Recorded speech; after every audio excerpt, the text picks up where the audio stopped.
Salutations, respected viewers. I'm George from Ireland. In this video, I'm going to be talking about the military-industrial complex in the United States and how that influences electoral politics, US foreign policy and defense policy, and so forth. So, who first said that there was a military-industrial complex? Because one might believe that it was some wacko far-left conspiracy theorist. No. In case you don't know, it was President Dwight Eisenhower. It's difficult to portray a Republican president who'd been the most senior general of the US Army, if I got that right, as a far-left conspiracy wacko. Remember, he'd commanded the Allied forces at D-Day. He served as US president from 1953 to 1961, so a Cold War hawk. And in his farewell address to the American people on television, he said that there's a military-industrial complex which has too much influence, whether sought or unsought, and we have to guard against this excessive influence. That's ipsissima vox rather than verba. So the military-industrial complex would be various defense contractors who are like Boeing and so on, when they're producing military aircraft, not their civilian ones. There will be lobbyists in Washington, there'll be PR agencies, there'll be military officers, there'll be politicians. So there's this very cozy circle, there's sort of a revolving door for army officers to become politicians or to become lobbyists or to work for these defense companies. And if you lose a job in one sector, you can move into the other. That's why it's the revolving door. So some people doubtless believe that the United States is always in mortal peril, so they always need guns. It's got to be unchallengeable. Back in the 19th century, the United Kingdom passed, I think it was called the Naval Defence Act, about double power standard, the way that the Royal Navy, that's the UK's Navy, had to be bigger than the second biggest and the third biggest put together, just in case number 2 and number 3 teamed up, so that they couldn't outgun the Royal Navy. Now, why not bigger than number 2 and number 3 and number 4 put together? Well, that would just be so astronomically expensive, it was just not viable. Obviously, after the First World War, the UK lost that status and it just declined and declined. But the United States has got something like that, but would it be triple power standard or quadruple power standard? The way the US spends something like 40% of all military spending in the world, or it's got more money than I don't know how many countries put together. The next, is it 16 biggest militaries put together? The US spends more. I can't remember what the figure is. I've heard different versions of it, but it is a mind-blowing sum. Anyway, now I know that's partly because the United States pays its people more, and obviously it tends to be at the cutting edge of technology, but that doesn't guarantee victory. It hasn't delivered in Afghanistan after, my goodness, almost 18 years of combat. In Iraq, somewhat delivered it, then ISIS came in, the US is there again. But obviously the United States doesn't fully fight these semi-wars, semi-committed, people who want their war, but not willing to accept serious casualties, a high number of fatalities. So they want the United States to be unchallengeable. And the thing is, the United States was not like that to the 1950s. Well, even in the 50s, okay, it had the edge of nuclear weapons, and perhaps in terms of the Air Force, but it was outnumbered by the Soviets or the Warsaw Pact countries, the Soviet Union and her allies, such as Poland, Czechoslovakia.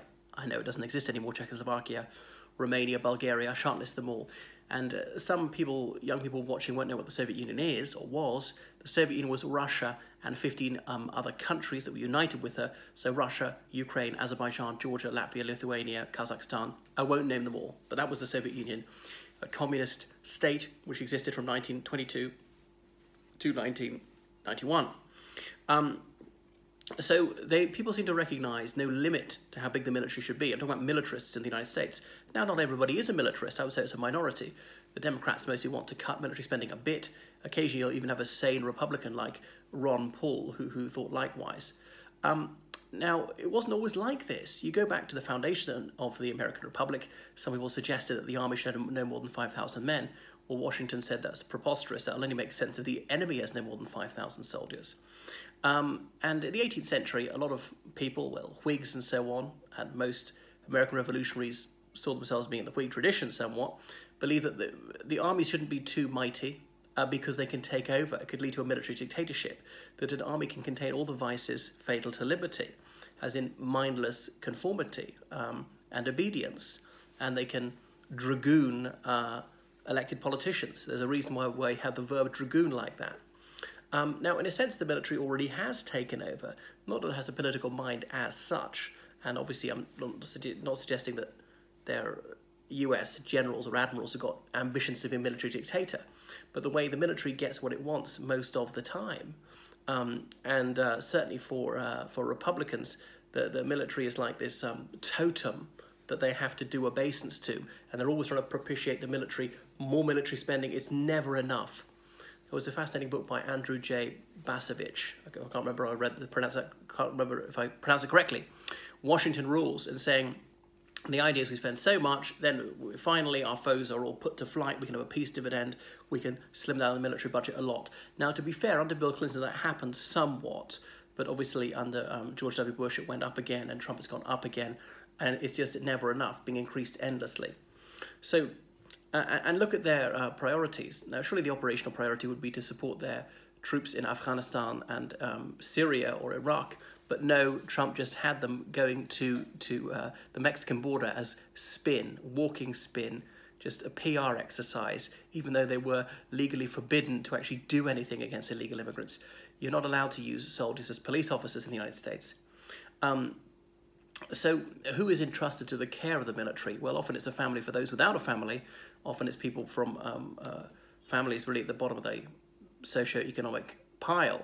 There's this lower social stratum. I don't say that disdainfully. I'm just saying how it is. I know the middle class or occasionally even upper class people who join, but I think overwhelmingly, certainly to join at the lower ranks, they would be people who come from a difficult situation. And okay, the military gives them opportunities they wouldn't otherwise have, and they can have an affordable education. The GI Bill. I wonder if the Republicans will ever try and roll back that one, because in the Second World War it came out that if you served 70 years in the military, then you'd be able to go to higher education free of charge. But isn't that overly generous? Fine, you get your salary, serve your years, but that's it. That's up to you. No one else does that. No other job will guarantee that to you. So the United States is always consolidating its position abroad, so it can never be safe enough. Is it 800 military bases abroad? And it's absorbed in this struggle against the ISIS and the Taliban, but obviously the United States' will is flagging. It's not going to carry on. Obviously NATO allies have sent troops to help the United States in Afghanistan because the US invoked that article of the NATO Charter, which said an attack on one is an attack on all after 9/11. So all the other 25 or so NATO countries were obliged to send troops to Afghanistan, and indeed they did. Now, it's true that the Germans in particular insisted on only serving in the safest sectors. Even then, some of them were killed. But if the US is pulling out, there's little point in the others staying there. This fight is fairly unpopular in most other NATO countries. So it's been a dismal failure, and Trump is about to hand Afghanistan over to the Taliban effectively, peace negotiations. So there's going to be some sort of coalition government. So the Taliban, has it really been defanged? I don't think so. And this new pipeline going across Afghanistan is going to give revenue to them. So the advances in human rights, particularly for women, may well be rolled back. Taliban already control about half the country. Obviously, they're backed up by the Pakistanis. And that's that. One of the few things I can say in favour of Trump is he did have said, well, we're not going to go along this nonsense. Pakistan is not cooperating with us. The ISI, Inter-Services Intelligence, that's the Pakistani Secret Service, they're arming and funding the Taliban. They have been for decades. Yes, occasionally they cooperate and hand over somebody, but overall they're on the other side, so we're not going to give them any money. That's it. You know, actions have consequences. So the Pakistanis haven't really got the message, because now the Taliban is more or less their avatar, is going to largely take over Afghanistan. Now, I know they might be in coalition with more moderate parties, but still, the idea of we're going to absolutely wipe out the Taliban, well, that's long gone. So there's been no outstanding success despite this staggering amount of money that's spent on the military, predominantly fighting in the Middle East, which has only got one nuclear power, which is Israel, as in a United States ally. So it appears to me that in recent decades, the United States has never endeavoured to win. They have sent some troops, and some of the people have been killed, obviously about 4,000 US troops in Iraq, a similar number in Afghanistan, but considering America's got this huge population, 320 million, really those are negligible casualties. I hope that doesn't come across as callous. I realise if it's your relative was killed, he or she is just irreplaceable. But try and leave emotion aside for a moment, analyse the situation objectively, and you'll see that is not a high figure, 4,000 deaths, for a country with such an enormous population as the United States. So the US populace is increasingly hostile to foreign adventures. The United States is extricating herself from the Middle East with little success and less glory. But there's this intransigence in refusing to recognize that the United States cannot successfully impose her system on other parts of the world, simply assuming that the US model can be grafted onto a very different society and mindset, countries without a history of democracy. So initially they're trying to chastise Al-Qaeda, and Al-Qaeda sponsored the Taliban, which had hosted them in Afghanistan, but it seemed to promote more contumacy. It achieved a measure of success early on there, but they somewhat withdrew. The US and the Taliban came back up, took over more districts. There was a surge, temporary success, but the Taliban could just go over the border into Pakistan. And obviously they're making so much money out of heroin. If just heroin was legalized, and I know it's very dangerous, that would deprive the Taliban of so much of their funding. Perversely, this war on drugs has actually funded terrorism against the United States. So the USA has got privileges which are undeniably better than most Middle Eastern countries have got in terms of freedom of expression and freedom of faith. So I think these would be some good imports, but seems that not that many people in the Middle East want it. And then the United States is deeply hypocritical, and US allies like the United Kingdom are somewhat hypocritical on this head as well, by having such cordial relations with despotic regimes such as Saudi Arabia. So some people in the United States profess to believe that the world is their enemy, despite the United States having 24 allies in NATO and having scores of countries around the world which play host to US troops. Surely that can't be the case, that most countries are anti-American if they're saying, yes, please station your troops here. So if they repeat this endlessly, then they're going to believe this mantra, Fortress America. I remember this board game about it, entitled Fortress America. So there's this feeling that the country is constantly under threat. But to some extent that's projection. It's other countries that are under threat from the United States, because since 1945 the United States has bombed or invaded dozens of countries around the world. It's a bit like Grenada in 1983, if memory serves, when President Reagan ordered the US to invade Grenada, overthrow the Prime Minister, Morris Bishop, who was then killed. Grenada, tiny Grenada, with no army to speak of. Grenada was a threat to the mightiest country the world has ever seen. Are you out of your mind? It just beggars belief that he could make a claim so utterly fallacious, so demonstrably bogus. So obviously the United States was a threat to Grenada, not the other way round. It's like saying that a newborn baby is a threat to a heavyweight boxing champion. Anyway, as more and more lands have allowed US troops to be stationed on their territory, you think this mindset that the world is against us would shift, but it hasn't. And there's this blind support of Israel, obviously, which has illegally occupied Palestinian territory for decades, as the UN General Assembly has voted time and again by overwhelming majorities. So Palestine is recognized as a sovereign state by scores of countries. It might even be as many as recognize Israel. Obviously, Israel's got some economic clout. Palestine has none. So why are countries recognizing Israel? In some cases because they get aid, and Palestine's got no aid to give. Indeed, it requires the succor of other Ishmaelite countries. So Palestinian resistance to illegal military occupation is not recognized as having any merit or the least justification, which is, of course, preposterous. You've got to ask yourself, how would these Israelis feel were the situation's reversed?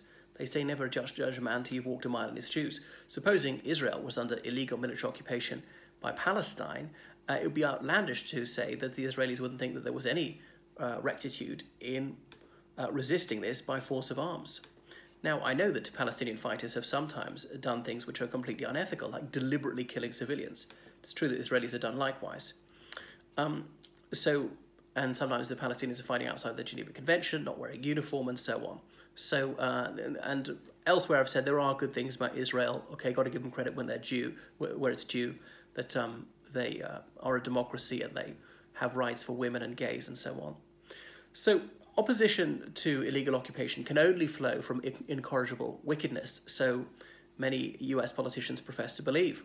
What if we're to call it a war of independence? Would that change people's mind? And that's what it is, because Palestine is not effectively independent. Like the Gaza Strip, when the Israelis control the airspace, they control the sea beside it, and they control all but one border crossing, that the other one's controlled by Egypt. They control electricity, water, gas, everything going in there, out there, and keep the place deliberately in penury just above starvation level. Obviously induces a lot of Palestinians to leave, just try and make life so unbearable. And in the West Bank, the situation that pertains there is comparable to that, although they're obviously illegal Israeli settlements that have been for decades. So there are Palestinian Christians, of course, and they're remnants of the very first Christians, a fact which I wish was more widely appreciated in the United States, particularly by Christian fundamentalists who appear to have this knee-jerk support for Israel in everything that she does. Now, not that being Christian is any indication of virtue, in my view, or that being Jewish or Muslim is an indication of virtue or indeed vice. It's neither here nor there. But if you really believe in Christian solidarity, then surely you ought to have a fellow feeling for your brothers in Christ Jesus. So Palestine has almost disappeared, and it might be finally destroyed. There's this compulsion to misperceive things in Manichaean terms by certain US politicians. Obviously, it's a trend one sees the world over, and obviously these things are in shades of grey. If you do something which is ethically questionable, say, well, it's justified by necessity. If the enemy does something which is like that, ethically questionable, you say that it's completely immoral and it's just unconscionable under any circumstances.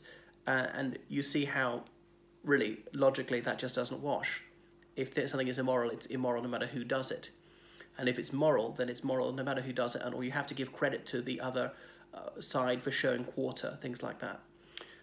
So there was serious and is serious and widespread opposition to the US presence in Iraq, and it's seen that this can't spread from a reasonable nationalism. It must be some sort of pernicious madness. Now, I supported the liberation of Iraq, and I still do.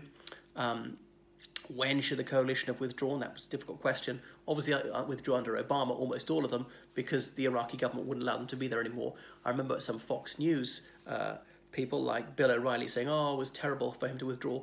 Well, it's their country. If the Iraqis want them out, you've got to let go. You can't stay without their permission. Iraq is a sovereign state. It's an independent country.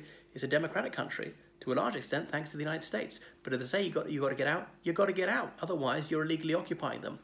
Mr. O'Reilly, would you accept Iraqi troops being stationed in the United States against the will of the US government? I don't think so. So what's sauce for the goose is sauce for the gander. And people have always got to ask themselves, how would you feel if it were the other way around? If it happened to you, how would you react? Anyway, so it seems that people like Bill O'Reilly wanted to justify the retention of US troops in Iraq to cope with a problem that the United States had deliberately created, some of the disorder, because obviously the CIA, they warned the Bush administration that there will be mayhem in Iraq if we overthrow Saddam Hussein, and indeed there's been bloody havoc ever since. It's not been as bad as some portray, and there has been some economic growth, and you might say, well, it's a price worth paying. You cannot set a price on freedom. It's just so precious that you should be willing to suffer anything for it. Then talking about the menace of Iran, well, this is very odd. Consequences flow from wars, and seldom as intended, and the liberation of Iraq was no exception.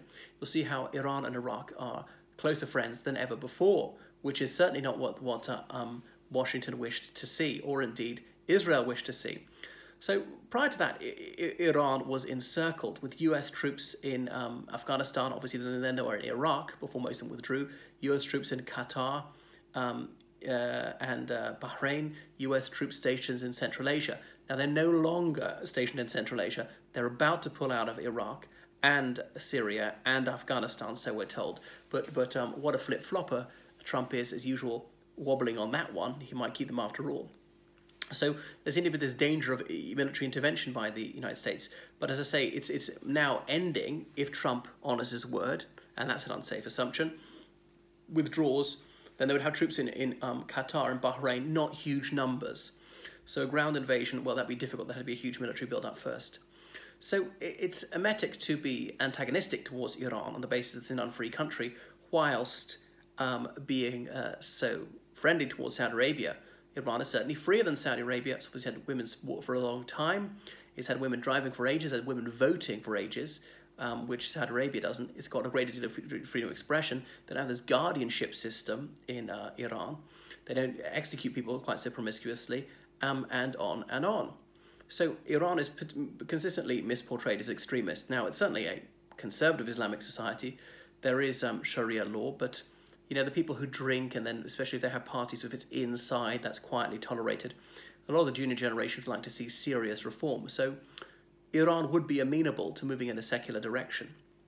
But if they want to have a theocracy, I suppose that's up to them. Anyway, by the same token, wickedry in Saudi Arabia is overlooked by the US government, certainly under this current US government. oh, well, that doesn't matter, they're allies. But really, ideologically, there's nothing similar between the two. Hostility to Iran, I suppose, for opposite reasons. Saudi Arabia simply because Iran is mostly a Shia country, the opposite Muslim denomination.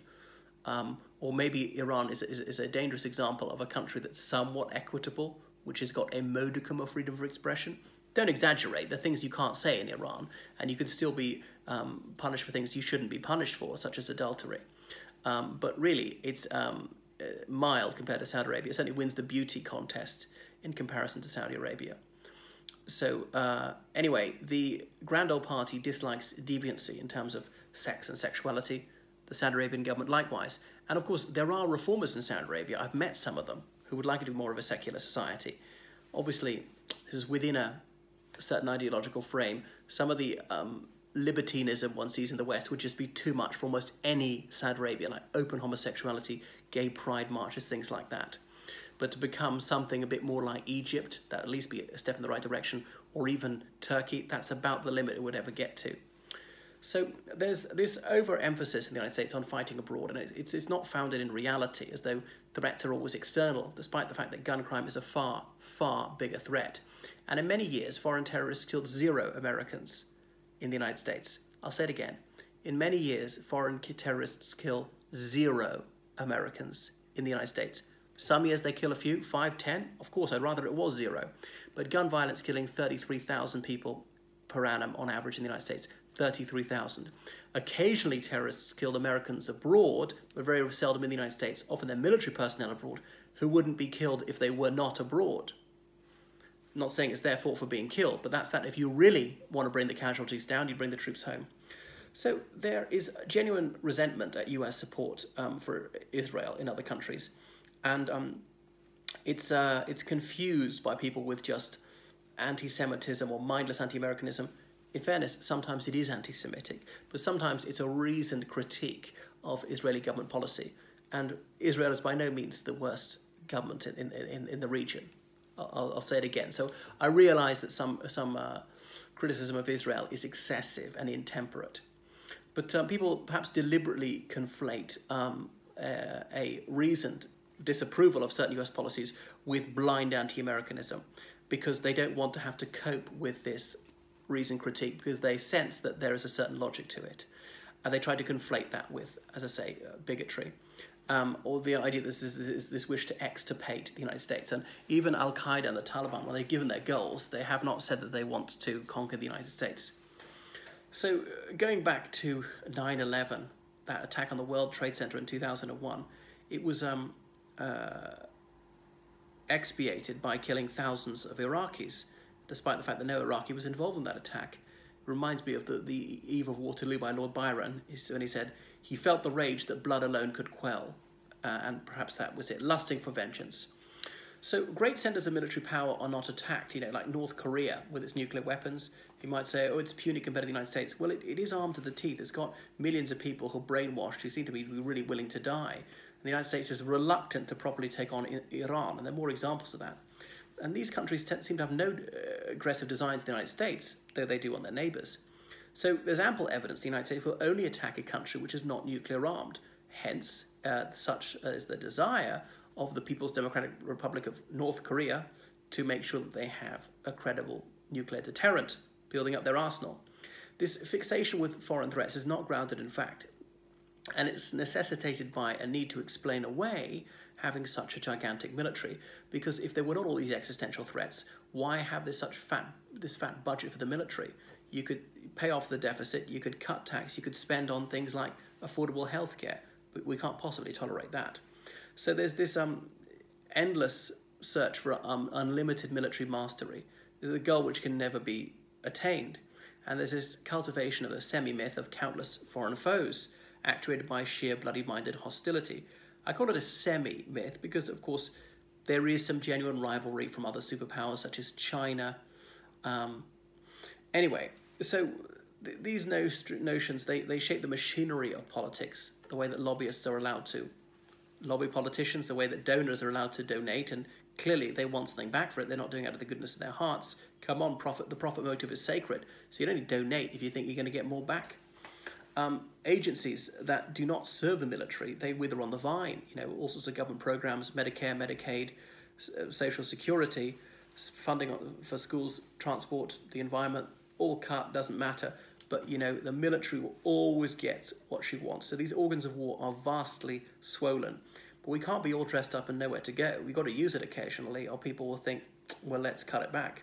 So really, it is blood and iron. That's what certainly the Republican Party is all about, and to a lesser extent the Democrats. And it's staggering there's such an ubiquity of spying in the United States. Notice how the Constitution prohibits illegal searches. Now, spying is a searching of a certain kind, warrantless wiretapping. I know it was worse under the Bush administration. It's still fairly bad under Obama and even Trump. But oddly, Republicans don't seem to be banging on about that. Remember, they were outraged by this violation of their rights when they felt there was illegal espionage in the United States. But now that their man is in the White House, suddenly the problem no longer exists. They're no longer talking about it. Clearly, that's completely partisan. So the United States is known for its severity of law, but that doesn't mean they've got low crime rates. And you'd think that all this spying would mean there was very little crime.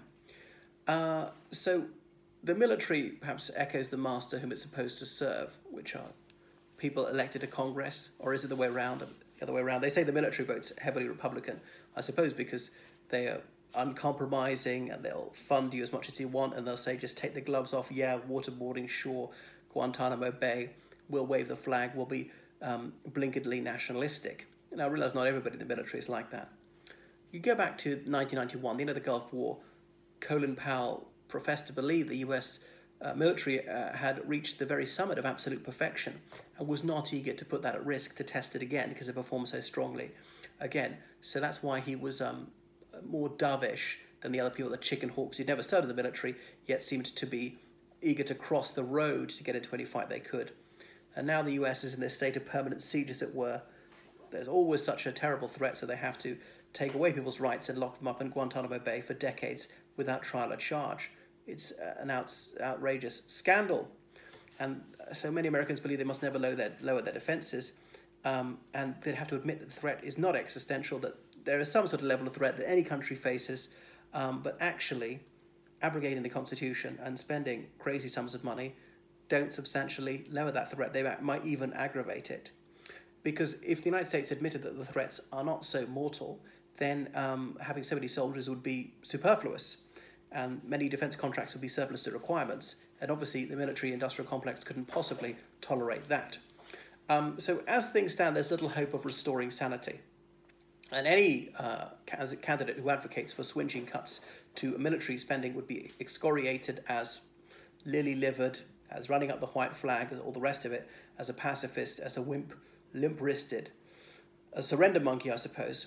So this quest for military dominance has persisted since 1941, and it's now unparalleled in world history. Certainly after the Cold War, there was really nobody who could rival the United States. I mean, I suppose now China can, and maybe the US doesn't want to face up to that. I know the US has got better technology, but in terms of troops, in terms of willingness for people to die, there's no way the United States could match the Chinese.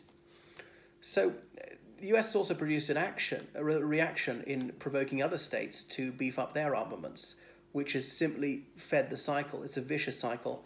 The US goes so further ahead, the other ones try to catch up, which means the US goes even further ahead, so the other one's arming even more, rather than a détente and general lowering of armament levels. So these excesses have fanned the flames of fear, the nuclear arms race in various countries, and it's created something more dangerous than before. But even without the United States, even the United States did have nuclear weapons, I suppose other countries were seeking them, or would have sought them anyway. You look at like Germany in the late 30s, or the Japanese in the Second World War. So I'm not advocating the United States gets rid of nuclear weapons, and it's true that nuclear weapons might be preventing war. It would be hard to imagine that the superpowers wouldn't have gone to war after 1945 were it not for nuclear arms. So it's a very far cry from the idea of Washington and the Founding Fathers of having a small military because they thought that this was a threat to liberty. So I wish the United States would measure up to its own traditions and prove once again that it's great by rejecting xenophobia and paranoia.